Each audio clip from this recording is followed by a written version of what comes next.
Angeles National Forest, and I found this structure.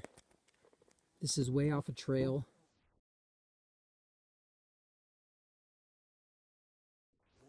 Behind bush. As you can see, it's been heavily manipulated. It's very systematic covering of the stuff on top here, but that's thick bark put in there to close the opening. And as I was coming up to this, I noticed, looking on the ground for prints, and I caught, looks like the front end of a juvenile print. If you can see that, this is, right, the toes. It's going to be a left foot, big toe, next to it, next to it, next to it. And not a heavy drop like a human. It's close to straight across, but it's clearly running, kind of hitting that spot on your tiptoe, and then flaring out. But what a great catch, huh? It's not that big, as you can see. It's clearly a very small juvenile, but check this out. Let's go through it. Oh shit! Just put my head in a spider web, and I don't like spider webs at all.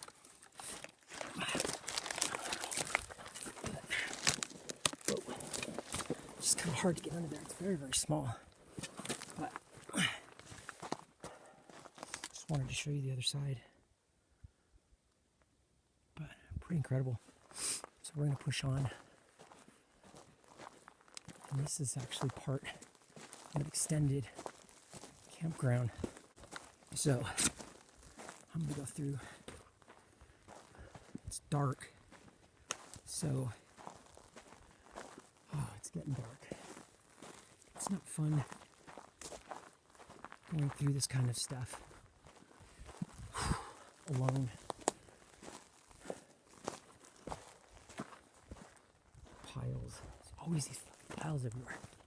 So, Tim, where you at? All right, so thank God he's close by. Oh shit, it's hard to see on this, but it's another part. Print. What's that? Oh my God. Yeah. Yeah. Oh my God. Do you see this? Look at this. Oh my word. Guys, this is substantial. This is substantial. Wow. Okay. I gotta put the machete down for a moment. Oh my God. And I'm going to get out the flashlight because it's I'm moving daylight fast here, and this is just incredible. Absolutely, oh my God, incredible. I am having a hard time with this one. Jeez. I have horrible allergies, guys, so sorry about all the sniffling and coughing. But I've seen this stuff before, all over the place. But if you had any idea how close we are to Los Angeles, the main city, Los Angeles, I don't know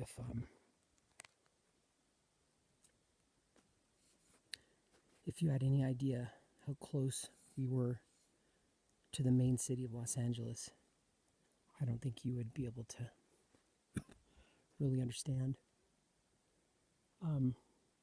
Here's what I'm seeing. first off, this is impressive, okay? But we are very far off of trails, and especially in California, people do not venture off trails, okay? Obviously, that doesn't mean every single person, but for the most part, okay? So a lot of this looks very characteristic of the Sasquatch stuff that I've seen. But there's a lot of things that do not.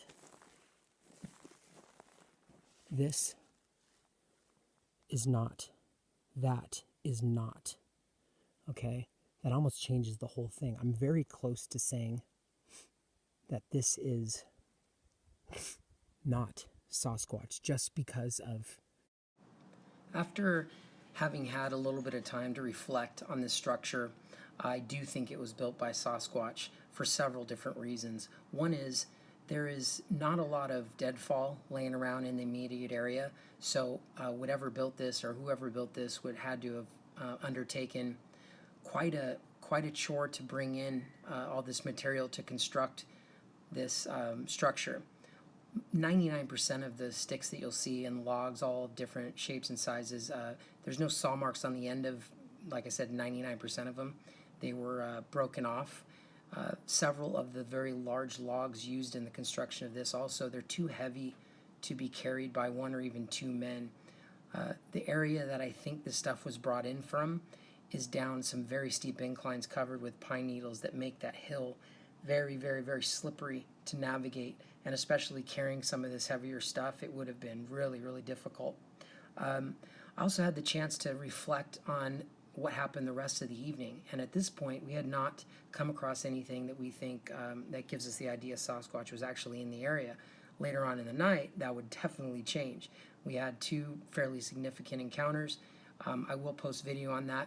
It's more audio, but you'll get the experience of it, and that's pretty much what I'm trying to share for the most part is what I experience, and hopefully you'll find some value in that alone.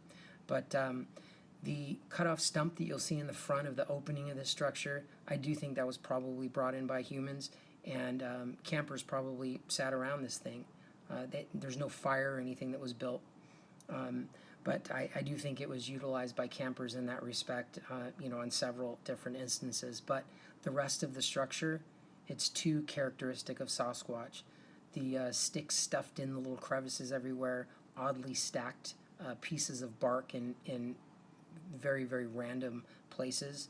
The rest of it just screams Sasquatch. And like I said, later on in the evening, we got a confirmation that they are in the area. So this was definitely Sasquatch. The rest of the structures, you'll see, they're definitely Sasquatch. Just wanted to share that with you guys. This, because they don't typically do that. Okay? This stuff, they do. Okay? They definitely do. Especially this. Okay, now look how silly this is. Okay? So, this is obviously bark. Okay, bark that has been broken up, and it's laying across one of the main structural parts of this. Okay, that is not something human would do. In fact, we would not do that, particularly would not do that if we were out trying to survive, or even if we just wanted to have a little cool spot to retreat to, a couple hours away from our crazy life. But again, things like this, see all these sticks in there? Those are all broken up individually, and they're just stuffed in a little crevice. That is very, very consistently Sasquatch. That is very consistently Sasquatch. Most of this is also. That is not. It's possible that a human came around and added this at some point, maybe very recently, okay, to use it as a kickback spot. I don't know. But my allergies are horrible. But yeah, there you have it. See? Very characteristically Sasquatch. The lean stuff sitting up there. Humans don't do that. All right, just like on the other side, we saw that. See the They're just stuffed in there. Humans don't do that. Back here, there's probably just going to be a collection of broken up stuff. Yeah. Holy shit!